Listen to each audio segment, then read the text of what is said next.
Hey guys, let's close up chapter 6. So we have two sections left. We're going to talk about not judging, and we're going to talk about building on a firm foundation. So I'm getting kind of tired of saying this. I may or may not read all the passages, and please don't rely on these videos as a replacement for your daily readings in the book of Luke. Please use these videos as a supplement. Okay, so here we're talking about not judging, we're talking about forgiving, and you will be forgiven, talking about give and you will receive, and then how your gift is going to be even more in return. We're talking about the blind leading the blind, and then taking or seeing a speck in someone else's eye and not realizing ours, and then we talk about hypocrites and what that means. So let's dig in. So it says, do not judge others and you will not be judged. Do not condemn others or it'll all come back against you. Not judging others. That sometimes we just do it without even realizing. And sometimes we are realizing it and still choosing to do it. So let's be mindful of that. And how do we do that? How do we just suddenly stop wanting to? Excellent question. I want to shift the perspective if possible.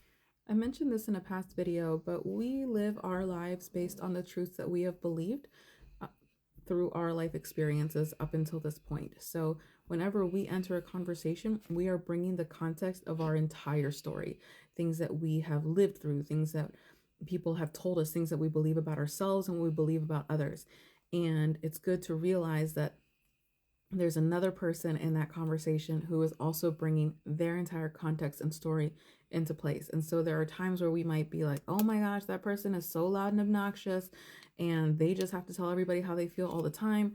And you never know. That could be somebody who spent most of their childhood being completely oppressed and made to feel very small and not have a voice at all. And now that they've healed from that, now they have a voice. We don't know everybody's story, right? Just like they don't know our story. They don't know the things that we have been through, the things that we have overcome, traumas, whatever it may be. Everyone has a story. Everyone has something that they're going through that not everybody knows. And let's just be mindful of that. Sometimes people are just having a bad day, and sometimes people are going through some serious grief and they end up being rude to somebody. It's just, it could be a lot of different things, so let's try to be mindful of those things and take into account that we are all trying to do our best out here. And when we do encounter these situations with someone that we really just aren't getting along with, take a moment to pause and ask God to reveal his heart for that person, because God loves that person as much as he loves you. He sent his son to die on the cross, not just for you, but also for that person. And so let's ask for an open heart, maybe to be able to love them in the way that they need to be loved. What is it about their story that we don't know that could maybe help us love them better as they need? So the more that we are intentional about these kinds of things, the better it's going to be overall. Remember, the enemy came to divide us and have conflict, and we don't want to let the enemy win. So moving on to forgiveness, it says, forgive others and you will be forgiven. Forgiveness is hard. It's hard to do sometimes. Especially when we just feel so strongly about being wronged and we're hurt, right? We're offended, we feel betrayed. Fill that in with whatever you're feeling. I want to kind of just touch real quick on what forgiveness is and what it isn't. And first and foremost, forgiving someone does not mean that you are now saying that what they did was okay. It doesn't mean that, not even a little bit. It also doesn't mean reconciliation. Just because you've forgiven someone doesn't mean that suddenly the relationship or friendship, whatever it is, gets restored and you just go back to living the way it was and forget like anything ever happened.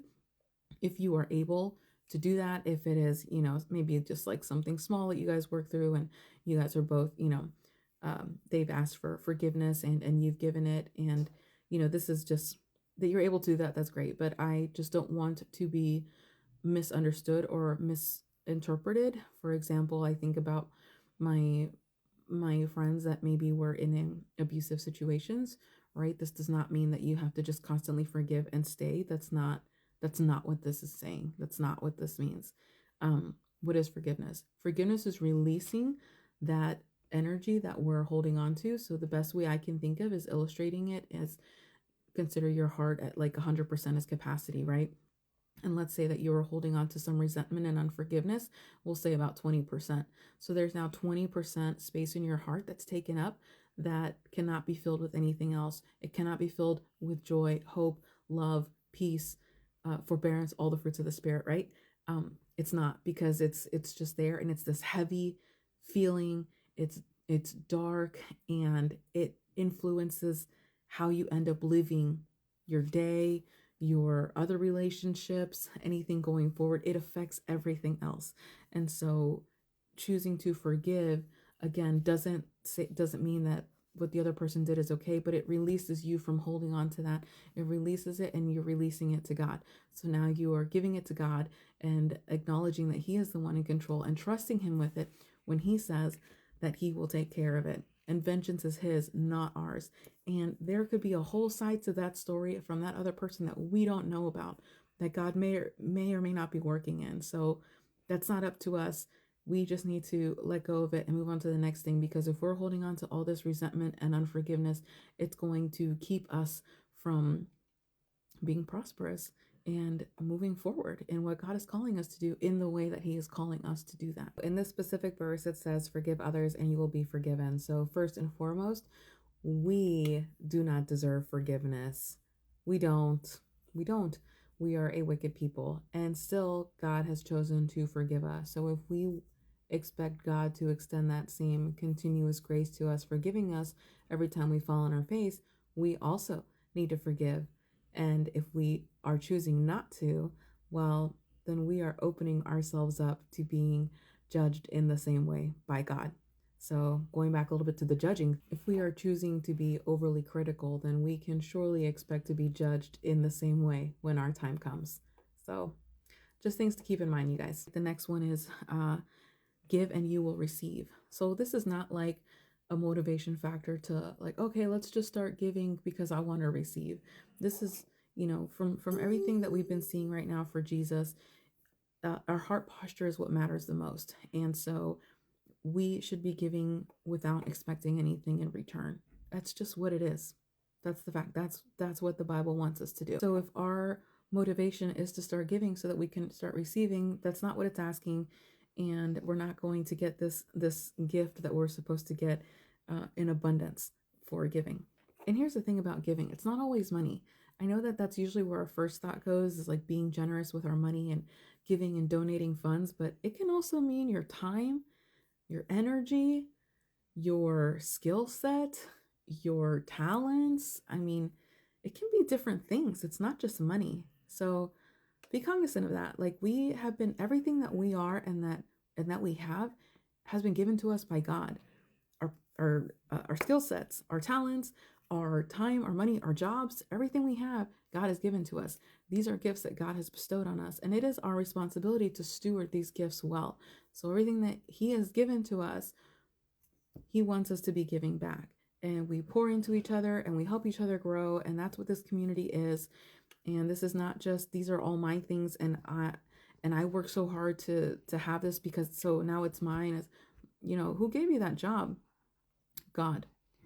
Who gave you the health and ability to have that job, to maintain that job? God. And all of it is. And so let's just be mindful of that when it comes to giving. And before you guys come at me like, oh, so I need to just completely get rid of everything. Look, always ask God. Always go in prayer. Ask God what He wants you to do with things. He will tell you how to do it, with who, where, what that looks like. He will communicate with you what He is asking of you. So no, please don't misunderstand me for what I'm saying. Okay, so let's talk about this gift that we're going to receive. It says, your gift will return to you in full, pressed down, shaken together to make room for more, running over and poured into your lap. So I don't remember where I read this, and I thought it was a note in my Bible, but it's not, because I can't find it again. But the illustration was basically, you have this grain and you have it in between your hands, and you do this whole thing, right? And it takes off like the leaves and just whatever. I don't know. I'm not a farmer. I'm sorry, guys. But, and it leaves like the actual good part that you keep and eat, right? And so it's the good part that you keep and eat that is what's filled up in this, that's overflowing, and your cup runneth over kind of a vibe, right? And so if that doesn't make sense, the other example I had given was, consider you're picking fruit from something, and oranges, and you're picking them off the tree, right? And so you have branches and you have leaves that come with it, and you have this bucket full of oranges, but it also has leaves and sticks. And so what they're saying here is that it's not that. It's basically all of that has been removed and it's just the fruit. So like crab cakes, right? Like it's no filler. It's just all crab cake and or it's just all crab. So anyway, I hope that makes sense for right now. Now I'm kind of hungry. But that's what it means. That's the gift that's going to come back to us if we are truly giving from our heart, because that is what God has called us to do, and not because did the other person deserve it, because that's not up to us. It's not. It's not.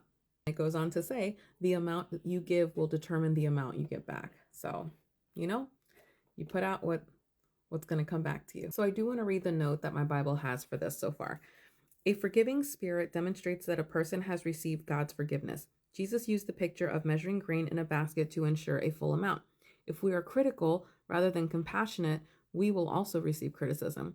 But if we treat others generously, graciously, and compassionately, these qualities will come back to us in full measure. We are to love others, not judge them. Here is when we hear about the blind leading the blind, right? Then Jesus gave the following illustration. Can one blind person lead another? Won't they both fall into a ditch? Students are not greater than their teacher, but the student who is fully trained will become like the teacher. Guys, we should always be learning. We should always be open to learning, open to the idea that we could be wrong, because we have been wrong in life at some point, right? So it's very possible that we could also be wrong again. It could be possible that we don't have the full information or the full context. So let's be open to receiving that. And we can't be so close-minded to think that we have learned everything that we need to already. That's like saying, well, I've already read the Bible, so I don't need to read it again. Incorrect, you guys, incorrect. And I hope you guys know that. Because this is my third time doing Luke for the 24 days of Luke. It's my third year doing it. And I already get brand new things from this round than I did the year before and the year before that, because my life is different this year than it was last year and the year before that, which means I am now reading through a different lens. We're always reading through different lenses. Be open to that, you guys. Be teachable. Be teachable. If you want to truly grow, be teachable. Always be teachable. There's a note here about make sure you're following the right teachers and leaders, because you will go no farther than they do. Look for leaders who will show you more about faith and whose guidance you can trust, especially as we're looking for additional resources for studying the Bible, for example, right? Like there's a lot of really good content out there on the internet, and there's also false prophets. There's a lot of false preaching out there too. And how else are we going to know if we don't know the word for ourselves? So always be in the word to make sure you are with some pretty foundational other spiritual leaders, or that they're always pointing back to the scriptures and always pointing to God and not pointing to self, right? So just some food for thought to consider as you're, collecting your resources. There's nothing wrong with going to other resources. I have my set of commentaries that I like. I have my groups of people that I really enjoy having conversations with.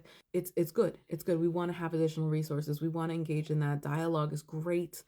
It ensures it helps you retain the information more, and it helps anchor those truths into you as well. So I am supportive of that, but also be mindful and practice discernment. Okay, so here's kind of like the judging and accountability portion of the whole blind leading the blind, and then it's easier to see the speck in your neighbor or your friend's eye before it is to see yours.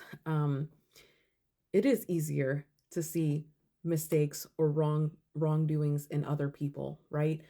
We don't know anything else about their story. We just see the mistake. It's harder to see it in ourselves because we have this narrative that we've created for ourselves where we've justified some of these actions. And we're like, well, the only reason I did this is because of this. So really, it's actually okay. And we get into the cycle that's like, no, it's either correct or it's not. You know what I mean? And then we start doing things like, oh, well, I'm not the only one who does that. Like everybody else does that, or the majority of people do that. That's like the normal thing to do around here. And no, guys, we're not of this world. We are called to be set apart. We are not called to be worldly. We are called to be in the world, sure, but we are not called to be worldly. And so we should be mindful of that. I'm going to read you what it says here because I really liked it. Jesus doesn't mean we should ignore wrongdoing, but we should not be so worried about others' sins before we overlook our own. We often rationalize our sins by pointing out the same mistakes in others. the whole thing that I'm saying, kind of like, well, I'm not the only one. So what kind of specks in others' eyes are the easiest for you to criticize? Remember your own logs when you feel like criticizing, and you may find that you have less to say. For me, usually I'll catch myself and be like, you know what? I maybe would have responded the same way, or maybe there's more to their story that I don't know about, and maybe this is an opportunity to engage in that. These are just things that I consider now. I take a minute and I step back and I think about those things. It goes on to say about the hypocrite that I wanted to say. So that's the last verse. It says, how can you think of saying, friend, let me help you get rid of that speck in your eye when you can't see past the log in your own eye? Hypocrite, first get rid of the log in your own eye, then you will see well enough to deal with the speck in your friend's eye. Let's talk about hypocrisy. What does hypocrite even mean? And I really like how they broke it down here. We should not be so afraid of the label hypocrite that we stand still in our Christian life, hiding our faith and making no attempts to grow. A person who tries to do right but often fails is not a hypocrite. Is not a hypocrite, you guys. Neither are those who fulfill their duty even when they don't feel like doing it. Often it is necessary and good to set aside our desires in order to do what needs to be done. It is not hypocrisy to be weak in faith. A hypocrite is a person who only puts on religious behavior in order to gain attention, approval, or admiration from others. I'm going to read that again. A hypocrite is a person who only puts on religious behavior in order to gain attention, approval, or admiration from others. I had a point in my life where I was really hesitant to be so outspoken about what I was starting to learn in faith, especially when I'm reading the scriptures now, because so many people knew who I was before and how I operated. And so I was like, oh, they're just going to call me a hypocrite. Or what if I mess up again? What if I sin again? Then I'm going to be a hypocrite. And then I'm like messing up God's name. No, you guys. First of all, that's the enemy getting in your head to keep you from proclaiming the truth, which is also what we've been called to do. So don't let that be a thing. Don't let that get in your way, right? Don't let that label be what holds you back from continuing to try to step forward and do what God has called you to do. And look, sometimes these callings aren't easy, and sometimes we are just not super excited about it on some days. Some days are really, really hard, and we are faithful, but we are just kind of like begrudgingly doing it. That's all right. That's also not hypocrisy. And that's what they're saying. Obedience is a form of love, and obedience will result in joy as well. So that's another sermon to get on later, but that's what I have for this section. So let's jump into the next one. So let's talk about the good fruit and the trees and the bad fruit. I'm probably going to read most of these scriptures here. It starts off, a good tree can't produce bad fruit, and a bad tree can't produce good fruit. A tree is identified by its fruit. Figs are never gathered from thorn bushes, and grapes are not picked from bramble bushes. A good person produces good things from the treasury of a good heart, and an evil person produces evil things from the treasury of an evil heart. What you say flows from what is in your heart. You remember what I was saying about our lived experiences, and that's how we operate in life based on all of that? Those are core truths that we have deeply anchored into our hearts, and that is where those like initial responses will come from, or what we think other people are thinking, for example, is based on all those things. And as depending on what our heart is actually filled with, what kind of truths our heart is filled with, is going to be how we live, because how we think is how we live. So to break this down a little bit more, if we are taking our faith intentionally, we are choosing to obey, and we have the heart for it. That's where our heart is. We are being intentional about it. The good fruit will produce itself. People will see that in us. We don't have to go around telling people. It's kind of like that saying, if you have to say that you're a nice person, maybe you're not as nice as you think you are, right? If other people are already recognizing that in you, it's because of your character and what they've seen since. So similarly about our faith, if we are attempting to live as righteous as we can, we are owning up to our mistakes, we are seeking forgiveness, anything like that, then that fruit is going to show. And if we're not doing that, then we're going to be producing bad fruit, and that's going to be evident too. So I'm going to read the note here. Jesus reminds us that our speech and actions reveal our true underlying beliefs, attitudes, and motivations. The good impressions we try to make cannot last if we are being deceptive.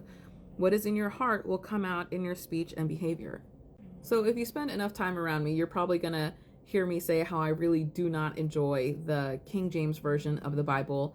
For me, it has not been useful. It has been more confusing than useful. And I would rather read the NLT or the ESV and a few other translations.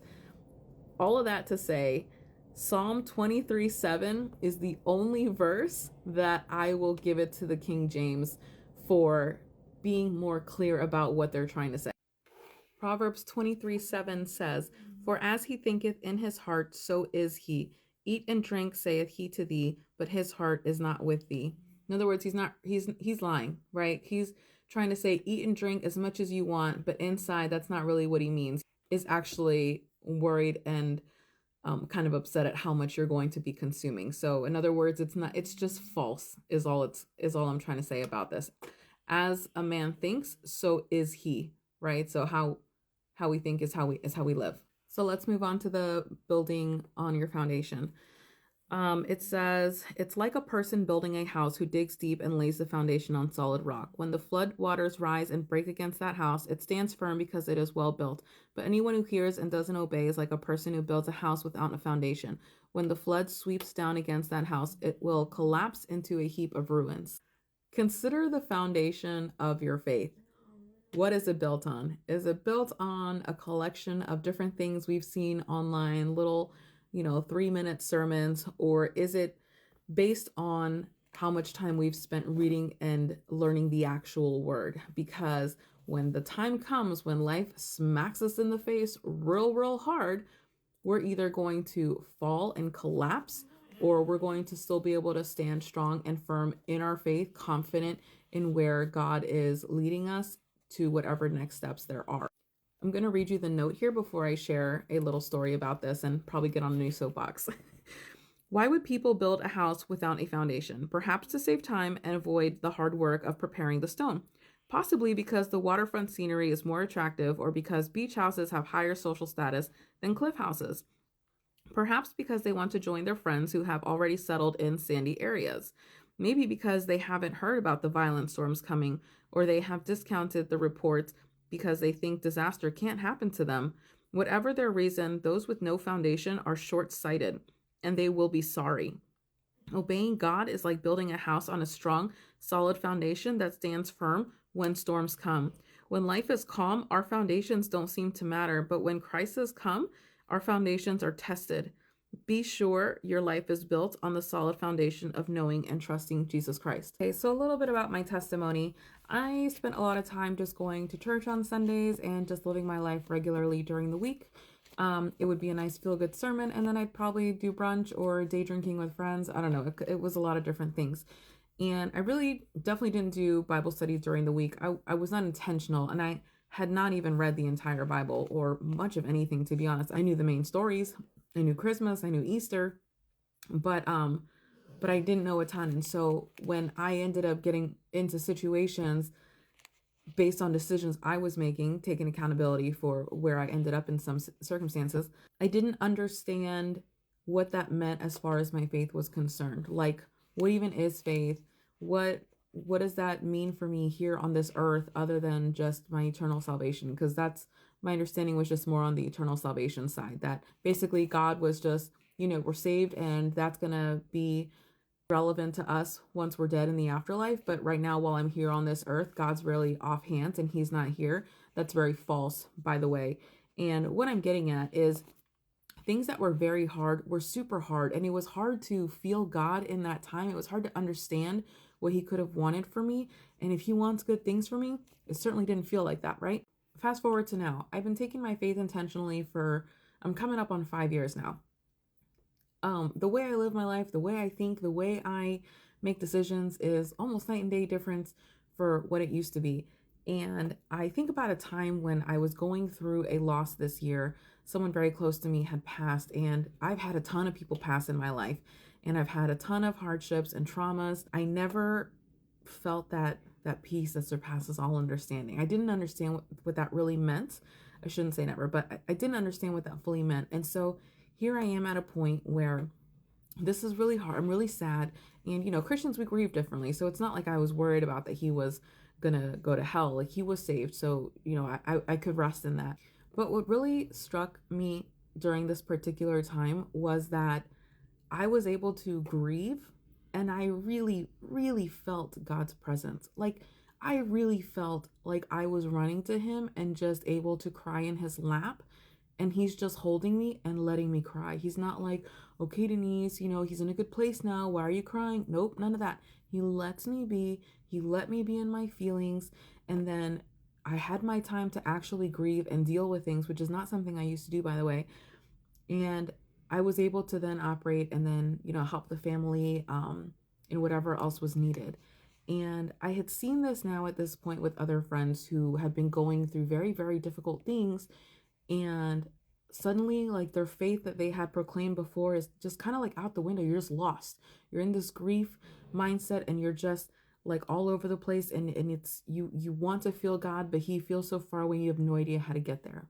This is why being intentional in your prayer life is so important, because when we start implementing these practices and putting in these spiritual rhythms, when things are good, then when things are bad, we already know the truths that we can look back on, we can anchor into them because we have experienced them, so they are trustworthy to us, and it completely shifts and changes the way that we go through life, especially when those hardships come. We're not going to get knocked down. We're not going to go back 5,000 steps. We're going to stand firm. And yeah, it's going to be hard, but we're going to make it, and we're going to come out more on top than before, because God does not waste anything. There is no waste at the altar. He will use any kind of suffering for good. He will redeem all of it, all of it. So that's my soapbox, you guys. Let's be intentional about our faith. Let's look at the foundation. What are we building it on? And let's make sure that it is firm, that it is on Jesus Christ, and it is on the absolute truth of His word, not on anybody else or anything else that we're hearing. That's what I have for you guys for chapter 6. I hope that was helpful. And let's go to chapter 7. I'll see you on that one.